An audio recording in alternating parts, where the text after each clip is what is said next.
I was expecting him to be inhuman. I was really young when I started having kids. Wash baby clothes and reorganize the nursery, reminding myself that that is okay. Hello and good morning. Welcome to my early morning. The sun is streaming through the windows. I've got my laundry going, my bread rising, I'm sipping coffee. I'm gonna fold a little bit of laundry.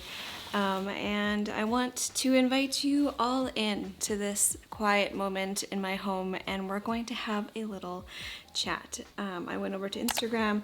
I got you guys to ask me some questions. So if you are joining me from your home, grab a basket of laundry, grab some coffee, and let's sit down and have a nice little morning chat. Will you be taking a little homeschooling break when baby is born? Praying for you. Thank you so much for your prayers. You know, in my last, not my last video, a few videos ago when I shared the news about baby and how I am officially diagnosed with placenta previa, and you know, things just are a little bit more complicated than we were hoping for. The amount of people who commented and said that they were praying for me, I felt so covered in prayer. And I don't think I formally said a thank you here. And so I wanted to say thank you. It's crazy knowing the amount of people who are praying for us, and I know how powerful prayer is. I can feel it, and I'm so thankful. So this baby is due in the summertime, while we are on summer break. And so we actually will naturally be on a little bit of a break from homeschool. When exactly we're going to dive back into school is to be determined. That really depends on how this birth plays out, when this baby comes, how the adjustment period is postpartum, and how things are going for us then. Like, it's really, really hard to say. I would like to dive back in to school around the end of August, beginning of September, but like, again, that's really up in the air. And the nice thing about homeschool is that we don't have to start at a certain time. And if we want to take a break, we can. And if we want to start late, we can. And it's really not a big deal. Which transition? Oh, okay, hold on. That would be my bread timer. I need to go mix my bread. Okay, let's try this again. What transition is harder, 1 to 2 or 2 to 3? I actually found the hardest was 0 to 1. You would think that'd be the easiest one because you don't have multiple children to look after, but that transition from being my own person and just like not having to take care of anyone else, all of a sudden having this tiny human to take care of it was harder than I thought it would be. And it didn't help that she had colic and, you know, all these other things that just, it made the transition quite difficult. My next two were easier babies. And because I had, you know, previous knowledge from the first time, 1 to 2 and 2 to 3 were easier because I kind of knew what I was doing already. And I wasn't second guessing every decision that I made. So I'm really curious what 3 to 4 is going to be like. Whoa, that's crazy to say. Right now, we are in such a cool spot where the kids all play together and they all get along, and I can see each of their relationships developing in different ways. Like, I can see Eloise and William's relationship growing, and then the brotherly bond between Theo and William growing, and at the same time their relationship as a whole and how they play together, and it's really, really cool. And there's a lot of independent play that goes on. They have learned how to play independently so well, and I think that's going to be huge when this baby comes. Not to mention they're older, and they have more independence naturally. Like, they're able to put their own clothes away and they're able to help out with some chores. I am hoping and praying that this transition is the easiest one yet. Let me know in the comments, what was the easiest transition for you? I hear a lot of people say that after the 4th baby, it just gets easier and easier because you've got the extra help on hand, but you know, I'm curious. Does Will still have a soother? I'm wondering how to get rid of it eventually. He still does have a soother at this moment, but we are in the process of taking it away. Actually, I shared, was it the last video that you saw, or is it going to be, actually, I think it was the last video. I'm not sure when this video is going live, but I'm pretty sure it's going live after the vlog where I shared how we're taking away the soother. So if you're curious about what exactly we're doing or how we started that, you can go watch that video. But it's been going on for about a week and a half now. He hasn't given up his soother yet. We're just waiting for him to make that decision on his own. The way that we do it is the same way that my mom did it with us. And I remember her doing this with my brother and thinking that was the most clever thing. So what we do is we'll take all the Soothers, we'll gather them up, and we'll clip a little bit of the nipple off every single day. So every day it's getting a little bit shorter and a little bit shorter and a little bit shorter, and then eventually they give up on it. It's cool because I can get the ball rolling and I can have some control over it, but I don't have to make that decision for them. Like, they get to make that decision, and it's not this big fight and a big battle. Like, they just get to decide when they're done, and it's really easy and slow and nice. You always wanted to be a mom. What did your own mom do for work? Throughout my entire childhood, she just was at home and she stayed at home. She was a stay-at-home mom. I think it was in my last year of high school, I think when I was in grade 12, that is when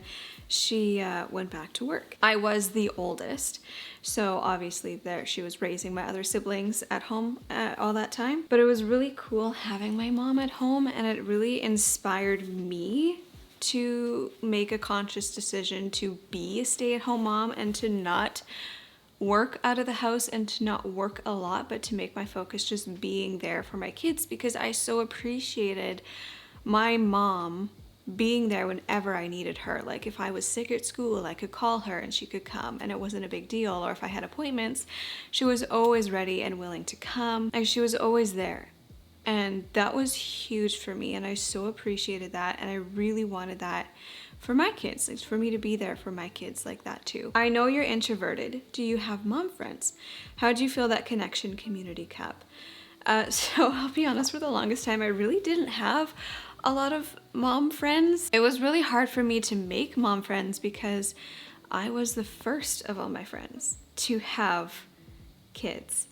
And I was even the first within our family to have kids, and so I felt very lonely for a very long time. And it's not easy as an introvert for me to make friends because I'm not someone who's going to go to all of the mom classes and baby classes and get out there and make friends. Over time, the Lord has been blessing us with this community of moms within our church.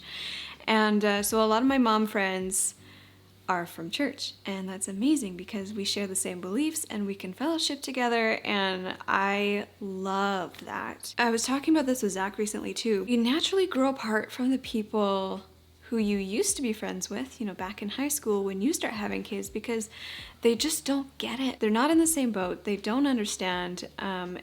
Life changes so dramatically, and it doesn't even matter what age you are. I was really young when I started having kids, but then I started understanding and getting along with people who are way older than me who had kids because we're in the same lifeboat. Age has nothing to do with it once you start having kids. It's all about finding people who believe the same thing you believe, who are in the same boat as you are, and who just like truly understand. Do you secretly have a nanny? Some Instagram moms do, even though they appear to do it all.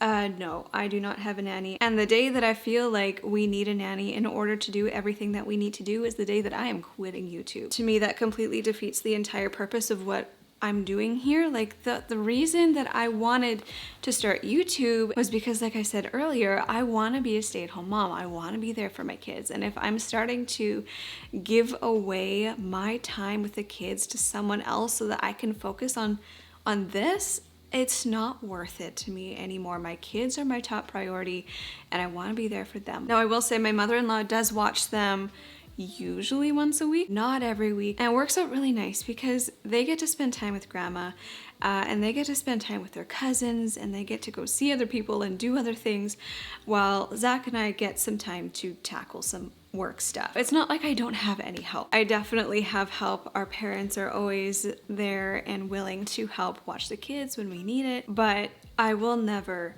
ever hire a nanny? Do you have different cravings this pregnancy? When it comes to cravings, it's really only in the first trimester that I crave anything, and I crave a lot of eggs and hearty meals and like heavy stuff, a lot of savory things too. But after that first trimester, I don't have a lot of cravings. However, I do remember with Theo, I really craved pineapple towards the end of pregnancy, and this time watermelon is hitting the spot so good. I wouldn't say that I'm necessarily craving it, like I need it, but it's delicious, and we've been eating a lot of watermelon because it's just so good. Did you have baby blues with any kids, and how did you deal with it if you did? I did have baby blues after Eloise, and the thing is, I didn't actually realize this until I started coming through it. I always thought that if I were depressed or, had the baby blues, that I would know and I would be able to seek help. But when I was in that position, I didn't realize it. I didn't know. And then when I started coming through it and I started feeling more like myself again, I realized how deep down I really was. And with each of my postpartum experiences, that's a very busy time of life, right? Like you're constantly busy doing stuff. You're constantly attending to a baby day in and day out throughout the night. You really don't get a break. And so I often allow my relationship with the Lord to slide. I stopped doing my devotions. I stopped reading the Bible. I even stopped praying. And I just, not that my beliefs change, I just don't feed into my relationship with the Lord. I can hear William is awake. Every time that happens, I notice a significant change within myself. I notice I become a lot more angry and a lot more bitter and snappy and short. And so one of the biggest things that I'm going to do differently this postpartum is to really feed into that relationship and to not allow my relationship with the Lord to slide just because I'm busy. Like, that's not an excuse. That should be my number one priority. It doesn't have to be hours upon hours of sitting and reading my Bible in the morning. I don't have to wake up at 4 a.m. in the morning just to get time with the Lord. Like, I can listen to the Bible while I'm nursing. I can read the Bible while I'm nursing. I can pray. I can spend so much more time with the Lord throughout my day while I'm doing stuff, when I'm folding laundry, when I'm doing dishes, when I'm cooking. And that's what I've really been trying to work on, is like my prayer life and just trying to have Him in every part of my everyday instead of just 15 minutes in the morning while I'm doing my devotions. And it's really made such a difference. Another thing that's made a huge difference is changing my perspective. So for example, during this pregnancy, there have been a number of days where I've had a lot of aches and pains. And instead of allowing myself to complain and to grumble, I will instead offer a prayer of gratitude for the life within me. And man, like, just the mindset shift, that mindset shift is huge, and it totally changes my attitude and my perspective on life. Editing Delilah popping in for a second to offer a little bit of clarification on this particular subject, because interestingly, every time I've talked about these mindset shifts, people misinterpret what I'm saying and put words into my mouth that I didn't say and that I don't mean. When I say that I am choosing not to grumble, it's not that I'm denying myself those feelings. I'm not bottling them up inside, and I would never ever recommend that to anyone. Take the Psalms, for example. They are filled with so much mourning and emotion, and David just pouring his heart out to the Lord. It is a crucial step in addressing these feelings. But what you'll also notice in the Psalms is that David doesn't just stay there in this distressed state in his feelings. In the end, he always looks to the Lord and finds that joy again and praises God. That's what I'm trying to do here. I'm trying not to stay stuck in my emotions and to stay in this grumbly state of mind. So for example, in a situation like I'm feeling aches and pains in this pregnancy, I will admit that and I'll say, man, this baby is really kicking and it really hurts right now. But then I will always turn that around and say, but I am so thankful for this life inside of me. Or for example, lately William has not been sleeping very well at night, and that's tough. That's real tough. So I might say something like, oh, I'm so exhausted, but my little boy needs me right now. And I'm so thankful that I'm able to offer him that comfort. What a blessing and privilege it is to be able to do that for my son. Do you see what I mean? Like, I'm not denying myself these feelings. I'm not bottling them up inside. I'm seeking help when I need it, and I'm taking care of myself. But I'm making a conscious effort to choose joy when my heart isn't feeling so joyful. And I'm so much happier because of it. Take the saying, the grass is always greener on the other side, for example. A lot of people looking into my life will see all the beautiful things about it, but when I'm in that grumbly state of mind, all I can see are the negative things about it. I don't want to be on this side. I want to be on the other side, looking in where I can see, wow, I'm so blessed and I'm so thankful. Hope that clears the air a little bit, helps you understand a little bit what I'm trying to say.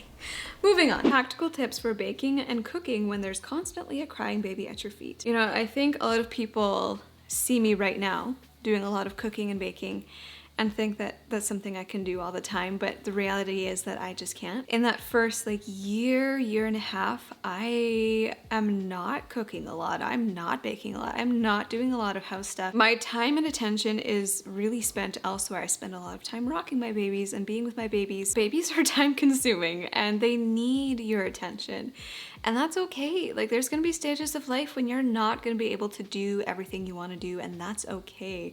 I've been trying to remind myself of that lately because I know I love when my babies turn 2 and they're more independent. And like right now, all my kids are so good at playing on their own and they're doing so much on their own. And I have more time now than I did a year ago. And I'm able to do so much more and really feed into my passion for cooking and gardening and all that other stuff. And then I remember the first year with a baby and how I'm always feeling like I'm 5 steps behind, and reminding myself that that is okay. Honestly, mama, just give your baby that attention. Put them in a carrier if they like a carrier. Put them in a swing, do something with them, have them join you in the kitchen. That's huge, even when they're babies. Having my babies be there with me in the kitchen, there's a lot of really sweet memories I have doing that. Is this your last baby? I feel like it's been so hard to know when our family is complete. Honestly, I don't know. We always talked about 3 or 4. This is our 4th. This would technically be our last one, but honestly, we just don't know. I don't feel like our family is complete. And I think Zach's kind of on the fence about that too. We're really just taking it day by day and we're praying about it and we're gonna see what happens when the time comes. Tips for you time after baby. Honestly, I don't really take a lot of time for myself, especially after having a baby, because my babies, they need me in that time and it's hard to not be around them, especially if you're breastfeeding. You kind of got to be close to them at all times. Okay, I gotta go get my son. He's awake. Okay, he's hanging out with daddy for a minute. I am not someone who will make me time a priority. In fact, a lot of the time, Zach is the one who makes me get out of the house, who makes me go be by myself for a little while. I don't know, I feel bad taking time away from my baby. So a lot of the time in that first year, especially when we're breastfeeding, even if I am out without the other kids, I have my baby with me. And to me, that's enough. That feels like alone time to me. I will do small things, like I will do my skincare routine, or I'll take a shower, or I'll spend some time in the kitchen cooking, or, doing other little things here and there, doing things that I love. But I don't need to spend hours away from my baby in order to have me time. Have you ever struggled with losing your cool with your kids? I'm a mom of a 3-year-old and struggling all the time. I lose my cool every day. I have gotten a lot better. I will say that. I've gotten a lot better, but it does take so much effort and patience and time and practice. It's not something that comes naturally to us as human beings. It's not easy. Over time, you learn how to navigate different situations and you learn what works best for your children and what works best for you. And don't be under the impression that if you lose your cool that you're a bad mom. Don't fall into that trap. Take that opportunity to go back to your children, to apologize, and to model what it looks like to have a conscious change of behavior. Model what it looks like to say sorry and to ask for forgiveness and to show them that, hey, you're not a perfect person and you're gonna make mistakes. but you still love your kids so much, and really make sure that they know how much you love them. I think it's so beautiful for us as parents to demonstrate that humility to our children and to let them know that we're not perfect and that we will make mistakes. But just to think about it from a child's perspective, like to think about my parents coming to me and saying, hey, I messed up and I'm so sorry, will you forgive me? It would mean so much. Third trimester to-do list, checklist. I'm right behind you, but a first timer. So our list is exceptionally long. Let's see if I can just pull it up here. We've got things like wash walls and baseboards, deep clean the oven, wash windows. Some of the deeper cleaning stuff that you don't normally think about, I would love to just have that done before baby. And then there's a lot of little transition things that need to happen with my other children, specifically my youngest child, just to prepare him for having a sibling in the house and not being the baby anymore. If you're a first timer, this is irrelevant to you, but on our baby list, I honestly have things like transition William to the other room, get him adjusted to sleeping with his other siblings before this baby comes and will take his room, take away the soother, possibly start potty training, and lots of little things like that I want to transition him into slowly before the baby comes, so that when the baby comes, he's not dealing with all of these transitions and then the shock of not being the baby anymore and having another sibling in the house. And then there's things like wash baby clothes and reorganize the nursery and set up a baby station within our room, because for the first 6-ish months or so, baby will be sleeping in our bedroom. And so it's really helpful to have everything right there by my nightstand, like diapers and wipes and snacks for those midnight nursing sessions, even some of their clothes so I can get them dressed in the morning or change them if they have bloats in the middle of the night. And then I also like to get a postpartum kit ready, so something to have in the bathroom filled with things like a peri bottle for cleaning myself afterwards, adult diapers and wipes. I need to pack a hospital bag. I would love to do a lot of meal prep and lots of other stuff like that too. Do you have a cleaning routine? Your house is always practically spotless. While it may appear practically spotless, I promise you it's not. There are 5 people living in this household and it does not stay clean at all times, but I do try, and we do have a cleaning routine, and I think I shared this in a video probably about a year ago now. We changed up our cleaning routine and it made the biggest difference in maintaining our home and keeping it clean, and then also like freeing up our weekends, because what we used to do was Saturday was cleaning day and we would clean the house all day Saturday, and it felt like our weekend was kind of taken away from us. If we were gone on a weekend, our house wouldn't get clean for like 2 weeks, and it wasn't working anymore. So instead what we do is a little bit of cleaning every single day.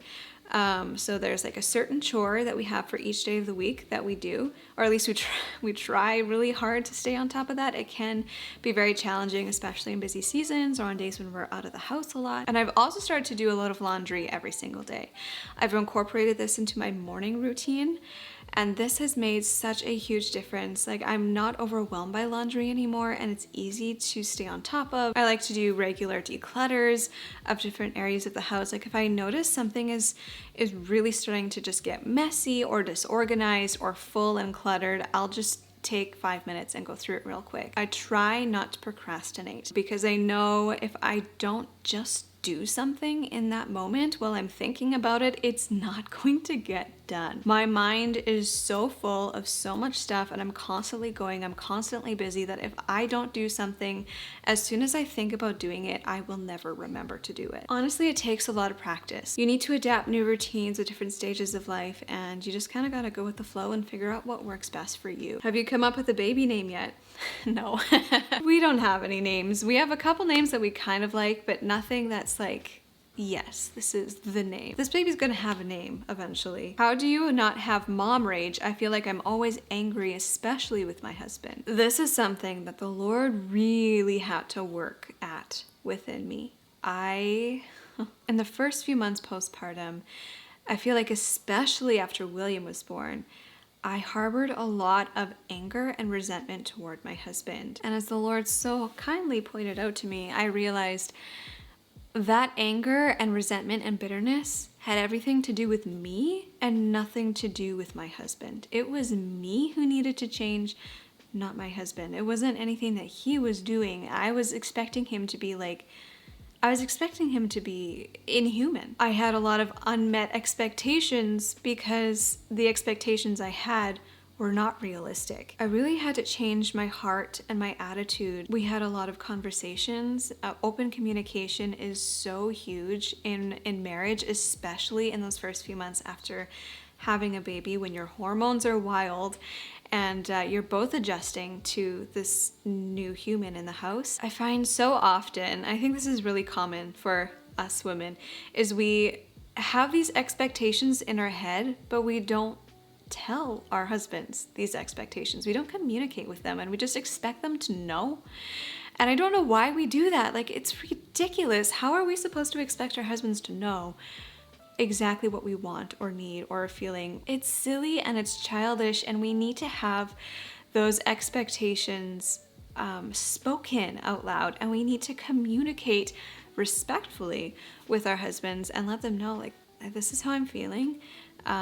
I really kind of need you to do this for me right now. If there's anything that's really bothering you, like, just talk to him about it. Be respectful in your conversations with your husband and just talk to him, communicate with him, spend time with him. Chances are he's able to help you out, but he just doesn't know. Or maybe your expectations are far too crazy and wild and you need a reality check. Like, you just need to communicate. How do you find time in the day for Bible reading when kids wake up same time as you? A lot of the time I actually don't pick up my Bible until my kids are awake. And I think it's really cool for my kids to be able to see me reading my Bible. I do that on purpose. Sometimes I will read my Bible on my own because honestly, I get more from it when I do it on my own. I do make a point of opening my Bible when my kids are awake and around me. I'll get them seated with like a Bible story player or their own books or their own toys or something that they can just do quietly. Or even if they're just busy playing and I have a moment, I'll sit down and read my Bible. Like, I'll just take those little moments throughout the day and spend a few minutes in the Word here and there. It's not like I get to just sit down and have an hour of time reading my Bible. That's not realistic at this stage of life, but little increments throughout the day is how I do it. How do you do nighttime routine with multiple kids and a baby? I was actually thinking about this the other day as I was putting the kids to bed alone. Right now we're at a stage where it's easy to put the kids to bed. Bedtime has gotten really easy because I'm not doing any more nursing or, special separate routine for a baby. They all kind of have a routine together, like they brush their teeth, they go to the bathroom, they get in their jammies, we read a book together, we pray together, we say our good nights, and then it's just off to bed, and it's easy. I was just thinking about that and thinking, it's going to be a lot more challenging in a couple of months when there's a newborn because things change completely. It's like two different bedtime routines. I'll do my bedtime routine with bigger kids and then a whole separate routine with the newborn. In your experience, when does your monthly period come back after birth? Almost immediately. With each and every single one of my kids, I think it's come back sooner and sooner. I don't remember after Theo, but I do remember after William. It was like I had a few days where I finally stopped bleeding and then I was bleeding again and I had my period back. I'll bleed for like 5 or 6 weeks after giving birth and then I get my period. So it's like 7 or 8 weeks of constant bleeding for me after giving birth. That is where I'm going to end today's video. We got through like almost all the questions that I had. It is time for me to start making breakfast and gather my children and to start our day. So thank you all for joining me for this video. If you have questions that you've been wanting to ask, I would recommend following over on Instagram because it's the easiest place for me to gather questions. I do these Q&As every once in a while and I'm sure I'll be doing them multiple times after this baby is born, and we'll do lots of chatting about newborn stuff and postpartum life. Thank you all for being here and for your love and support. It really means so much to me. And again, thank you so much for all of your prayers. I will see you guys in the next one. Bye.